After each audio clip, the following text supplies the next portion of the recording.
Hello friends, today's video is a little bit different. I'm not going to do this big introduction because I feel like the title is pretty self-explanatory. I'm just going to be showing you guys my foundation routine for my aging skin. I am 34 now, and so I have to apply my foundation very differently than I did when I was in my 20s or even my teens. My skin's just not as forgiving. It's not as accommodating to just slap makeup on my face pretty carelessly. I used to do that and I could get away with it, and I just can't do that now. One of the things I've learned along the way is that good skincare is really important, especially for aging skin.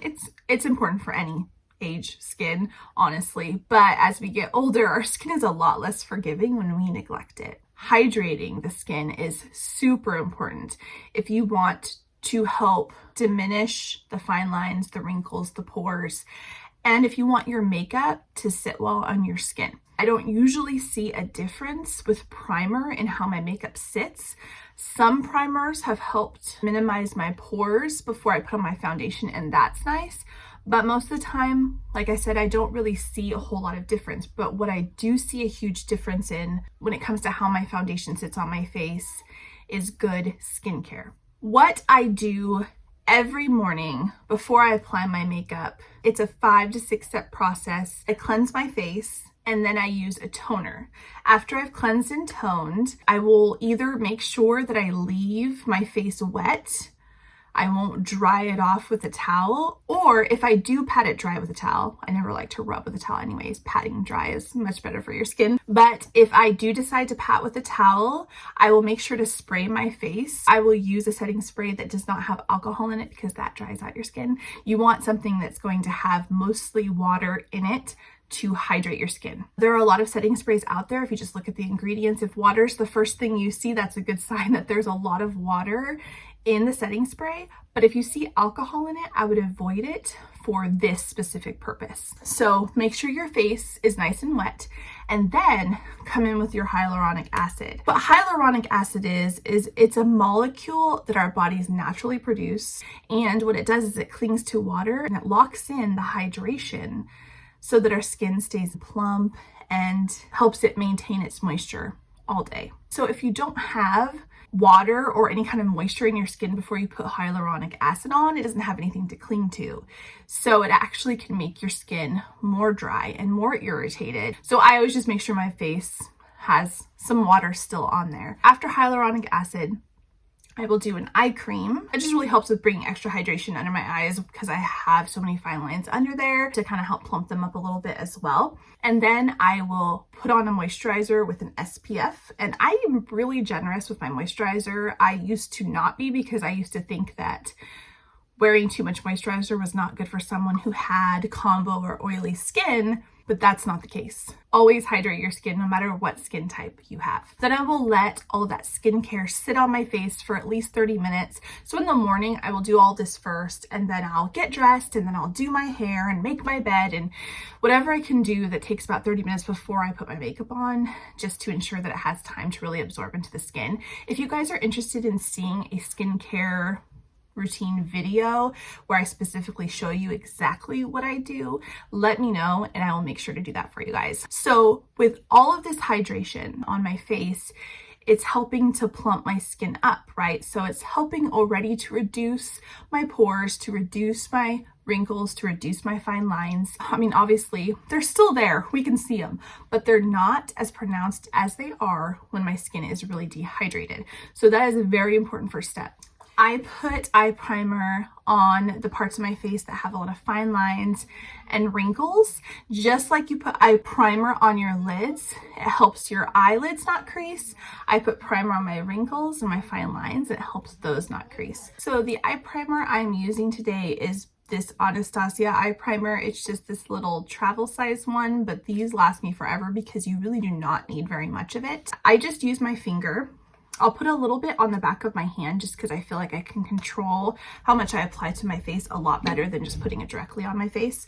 And then I will take my ring finger and I will go ahead and I will press this into all of the areas where I have pretty pronounced wrinkles and fine lines. So all along my forehead here. And see how I'm not rubbing it in, I'm pressing it in. And I take my time with this just because I want to make sure that it's really getting in there. This is the area where I get the most creasing just because my eyebrows are so expressive and I'm constantly moving them up and down. But you can already see, I feel like I can already see the difference that that makes. And then I'll go ahead and take some and put it underneath my eyes. And again, just press it in. Taking my time. You can, of course, use a beauty blender or a brush. I just feel like it's easier for me to know that I'm really getting in there if I use my finger. I just have a little more control. I can feel what I'm doing more. And I'll use whatever's left. Kind of go along my smile lines here. I don't need a whole lot for this though, because like I said, they're not too bad yet. So the next thing that you want to do before you do any other parts of your foundation routine is you want to set that just like you would set your lids with either a powder or an eyeshadow before it starts creasing. I like to take a really fine milled powder to do this. You don't want anything too heavy. So I'm going to go ahead and use my e.l.f. Halo Glow Setting Powder here in light. So I have some powder there on the lid. What I do is wherever I'm going to go first, I just come back in and quickly tap out the wrinkles because they've started to crease a little bit since I haven't applied powder. And then I will take a little, this is a Luxie 209 shader brush, but I like to use this for applying the powder. And I'm just going to grab like the tiniest amount and tap it off. You don't want too much because that'll actually emphasize them even more if you put too much powder on and completely dry out your base, right? So I just take a little bit and I just tap it right over those wrinkles. I understand that this is quite an extensive process, and no, I do not do this every day. If I did this every day, it would take me forever to get ready in the morning, and I just don't have the time for that with kids. But if I want my makeup to look really smooth and really flawless, then I will make sure to do this step because it makes such a huge difference. I'll just take my finger again, press that out really quickly. I will set it as well. And I'm being really gentle with this. I'm not putting too much product on the brush. I just want to make sure I'm setting it enough so that it doesn't crease. And then I don't really have a lot of creasing here because my smile lines aren't too bad. Whoops, got too much. Brush that off a bit. All right, tap it out. But I'll still do a little bit here just to stop any amount of creasing that I do have. Then the next thing I want to do is I want to conceal these blemishes that I have on my face. I'm going to go ahead and take my concealer. This is the e.l.f. Hydrating Camo Concealer. And what I'm going to do is I'm going to just dab a little bit on each of those blemishes. So I like to leave it there and let it warm up. It just stays in that area a lot better when I'm blending it out. It doesn't distribute too far out on my face, which I want it to be more concentrated in those areas because I want to, you know, camouflage those blemishes as much as I can. So I'm just going to take my finger and I'm going to tap that out. Trying not to go too far out, but of course blending it.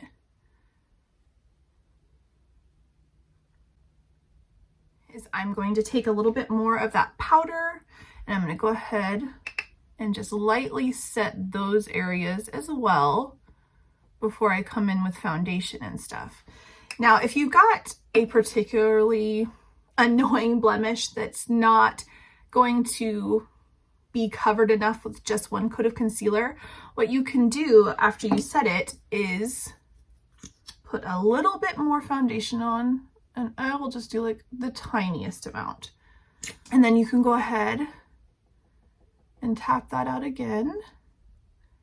And this will help disguise it even more. So see, that's a lot less noticeable. And then of course, come back with a tiny bit of powder and set it. So now we are ready for our foundation. A makeup that I can always go to when I know I want my foundation to look good, has never failed me yet, is my MAC Studio Fix Fluid. But another foundation that I really like that's been good to me every time as well, that's a more affordable foundation, is my L'Oreal Infallible 24-Hour Fresh Wear Foundation. I love that foundation too. It looks so beautiful and I use it all the time. That's actually one I use a lot more than this, because for the day-to-day I use my drugstore foundations because they're cheaper, and then for special occasions or when I'm filming I will use my more expensive foundations. Of course there are foundations that are more expensive than this one, but still I like to make these last as long as I can. I'm going to go ahead and mix two foundations. Actually, I have my NW20 and my NW10. I don't want to put too much foundation on my face and try to blend it out, because I can't cake foundation on my face anymore. It does not look good. So what I always try to do is put on a little bit and then gradually build up to the coverage that I want. So I always apply my foundation to my hand, and then I will apply little bits to my face at a time. So I'll usually start on my cheek because that's where I put the most coverage, and then I work my way out. So I will go ahead and take a beauty sponge and then I just press this into the skin.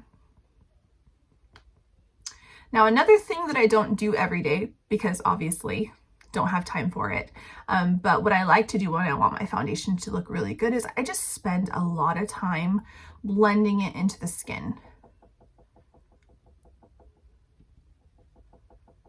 I will go ahead and start on the other cheek.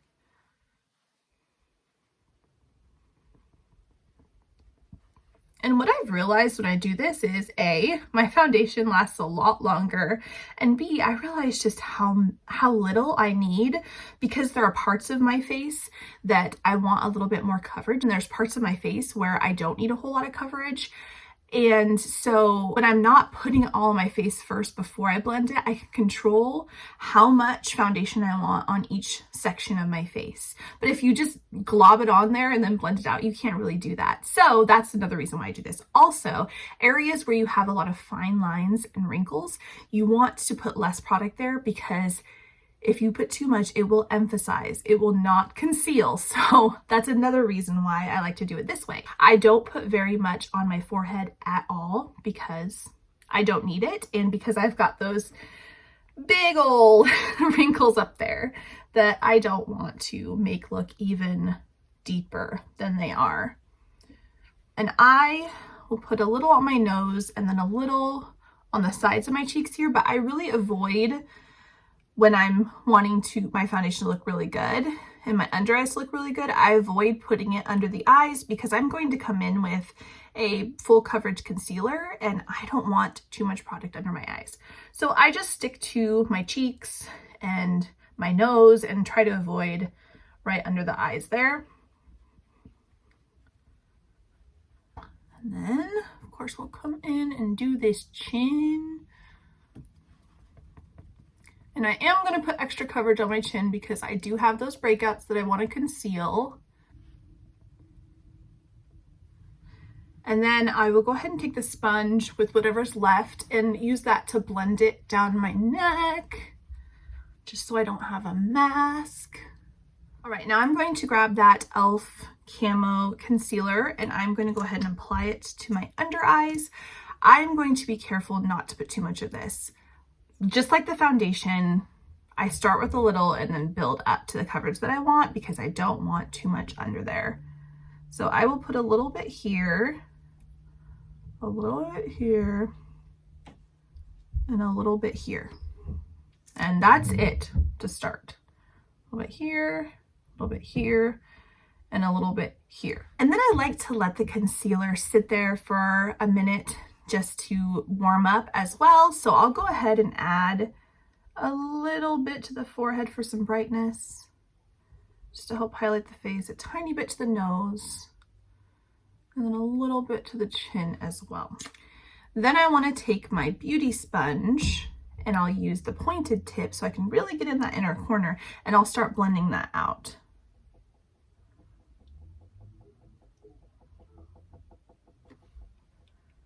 Just using a pressing motion, never wiping, to really help fill those fine lines and pores.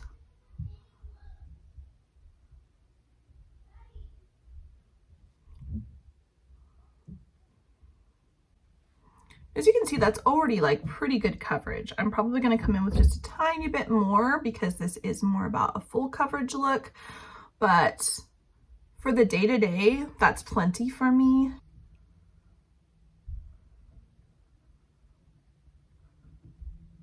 Another reason why you don't want to put too much powder on the areas where you put an eye primer before you apply your foundation and your concealer is because if there's too much powder there and you try to apply foundation, it's going to look super cakey and it's not going to blend in nice. It's going to cling to those areas because those powdered areas are going to like make it look like dry patches on your skin, right? And so that's why it's important to just use the tiniest amount so you don't have that issue when you're applying your liquid products over the top.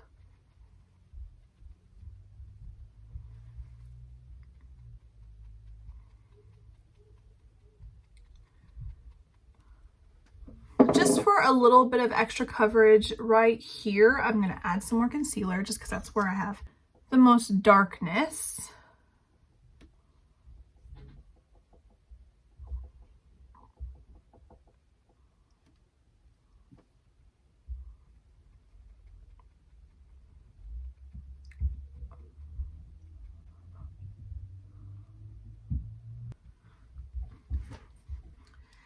Now I'm going to come back in with this Luxie 209 brush, and I use this to set all those areas again.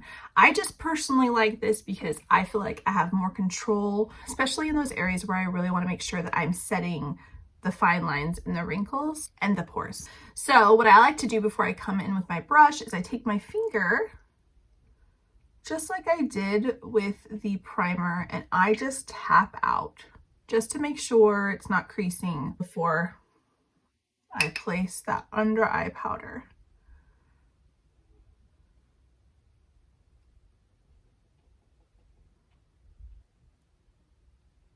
And then I will drag this out and just tap it in this whole area because this is where I have large pores. And that's going to help make that concealer stay put as well. And then same thing on the other side.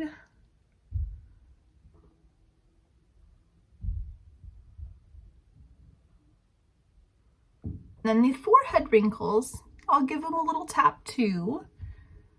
Again, before I place this powder, and then I will concentrate it, particularly where those wrinkles are.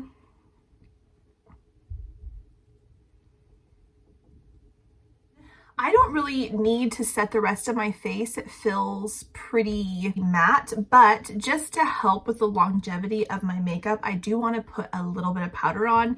And so to make sure that I'm not putting too much powder on the rest of my face, because these areas are the areas where I'm more dry, I will grab a duo fiber brush, because a duo fiber brush with these bristles here at the end that are more fine and separated, it's not going to pick up as much product as a really dense brush would, like this one, for instance. So this is the Luxie 516 Duo Fiber Powder Brush. And see, I still have quite a bit of powder on there, and I'm just going to pick up a little bit of that, tap it out, and just brush that over the other areas of my face where I haven't set it yet.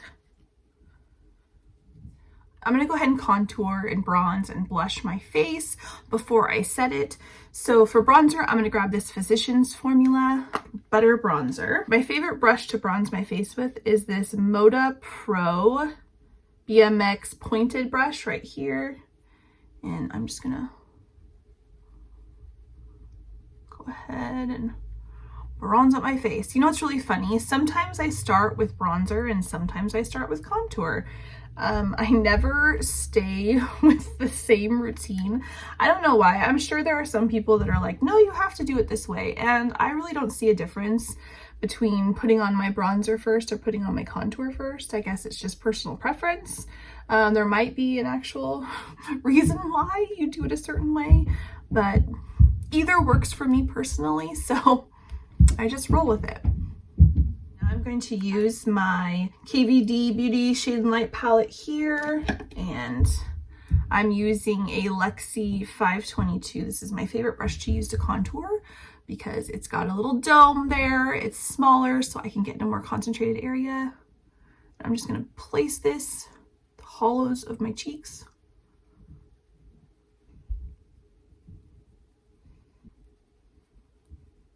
And I like to just pinch that brush because most of the time I don't like to mess with using a different brush to do my nose if I don't have to. And then of course along the jawline.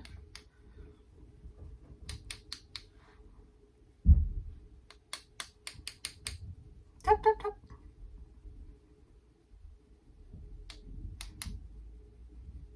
And then for blush, I'm going to use this Mellow Cosmetics pink blush right here. It's just a really mellow pink, which I like. I don't really like super vibrant blushes.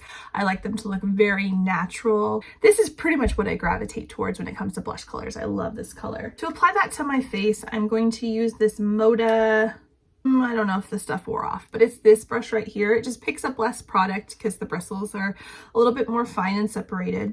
Just don't like to get too intense with my blush. And I concentrate that on the apple of my cheek and then go back up to my temple. And then just to help everything melt together a little bit better before I set my face, I'll grab my sponge and I will just gently tap over the top of all of that just to get rid of any harsh lines or areas that might not have blended super well. I always do this. This is like an essential part for me. Now I always like to set my face with a hydrating setting spray. Again, don't like to use any with alcohol in them because those are dry. That's gonna suck all the moisture out and you don't want that, especially if you have aging skin. So I'm just gonna use this Morphe Continuous Mist on the ingredients of this setting spray. The main ingredient is water and it is also alcohol free. So this is going to be hydrating, which is what you want. And I put, sorry, I don't wanna get it in my mouth. I put a generous amount. Just because this is such a fine mist, you don't have to worry about getting like way too much on your face. So nice. I love this mist. It's like so refreshing too. It just feels really good. And then I let that dry down for just a minute before I apply my highlighter. For highlight, I'm actually going to use this eyeshadow by Mellow Cosmetics. It's called Cream, and I love to use it for an inner corner highlight. I love to use it for a cheek highlight, a nose highlight. It's just a really, really pretty color. And if you're more fair, it looks really nice as a highlighter.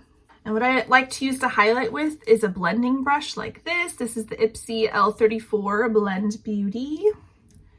And I will just go ahead and concentrate the highlight mostly out here, where I have less texture. I avoid putting too much highlighter here because I have a lot of texture and I have a lot of oil already. But this area of my face is more dry, so I can really concentrate out there. And then I'll put a little bit up here on my forehead and kind of blend it together along my temple. And then I'll put some Cupid's bow, tiniest bit on the tip of my chin here. And then for my nose and my inner corner highlight, I'm going to grab this Luxie 111, ooh, it's hard for me to see this, mini flat angled brush like this. And I'm going to just boop, a little bit on the top of my nose and then down the bridge of my nose. Then I'll do some on the inner corner as well. I'll take my makeup sponge again and I'm going to go over that highlight as well, just to make sure it's blended in nicely and it's not like a strip there on my cheeks. I'll even go over my nose too, just to soften it up a little bit, blend it in. Yeah, that is it for my foundation routine. So I'm gonna go ahead and put on my lipstick and just do my lower lash line, and I'll be right back. All right, guys, I am back with my lower lash line done and my lips done. For lips, I used this e.l.f. lipstick in cream, and then I used this AOA Studio lip pencil in the shade Nude. I just wanted to get that out of the way first in case any of you guys were interested in what I was wearing on my lips. I wanted to show you guys what my foundation looks like more up close and personal, so you guys can get a better idea about how all of this is sitting on my face. As you can see, I still have visible fine lines, right? Those aren't going to go away magically with makeup. But if I don't do this process where I'm putting on an eye primer and then I'm setting it and then putting on a concealer and setting it and using a finishing spray to keep everything hydrated, the under eye creases are much more pronounced, and I know how badly they're going to crease within minutes because it happens pretty quickly for me. So I'm not upset about how much creasing I see at all. Of course, when you wear like eyeshadow under your eyes, it does help conceal a little bit as well, but still up close, you can see those fine lines under there. Please excuse this little patch right here. That's not dry skin. That is some of my eyebrow gel. It's the Got To Be Glued spiking glue. I must have gotten some of that gel on my forehead before I applied my foundation, so that's what that patch is. I could feel it. It's really stiff. It's not my skin. Let's just ignore that. But you can see my forehead wrinkles are still there. Again, this is not some magic trick to make them disappear, but when I don't do this process for my forehead wrinkles, they crease so bad because I'm constantly moving my eyebrows. I just talk like that. I cannot help it. It's how I've always been. So they're pretty intense. And then my pores, still visible, but they don't look super big at all. They look pretty normal. Another thing I want to mention and why it's so important to hydrate your face, I remember thinking that when my makeup would start to get cakey, it was because of my oils. It was because my face was too oily and I needed to set it more so it wouldn't get cakey. And what I've realized is the cakiness is actually because your skin is dehydrated and it's pulling all of the moisture out of the foundation. And so in order to keep that from happening, you want to make sure that your skin is really hydrated and you're keeping your face hydrated throughout the day. And so there are a lot of times where I'll come in and I'll see that my oils are starting to come through, and I might powder up my nose a little bit and other areas of my face that might look a little bit oily. And then I will spray more setting spray on my face just because adding powder dries it out a little bit, but then doing the setting spray helps rehydrate. So this for me has worked foolproof every single time. I do not have cake face at the end of the day. I might have oils coming through and my face might look really, really, really dewy by the end of the day because I do have a very oily T-zone, but the makeup doesn't break up. The makeup doesn't look cakey. It's not sliding all over my face. I have drier skin than I've ever had in my life. And so I have made it a point to make sure I'm constantly taking care of my skin and keeping it moisturized. Thank you guys so much for watching this video. I hope it was helpful for those of you 30-plus-year-olds that are struggling with figuring out how to apply foundation to your face when you have a lot of texture, when you have a lot of wrinkles, when you have large pores and fine lines. I hope that this makes a difference in your makeup game. If it was helpful, please let me know and give this video a thumbs up. Don't forget to subscribe to my channel before you leave and hit that notification bell so you can stay updated about my future videos. Thank you guys again so much for watching, and I will see you guys in my next video. Bye.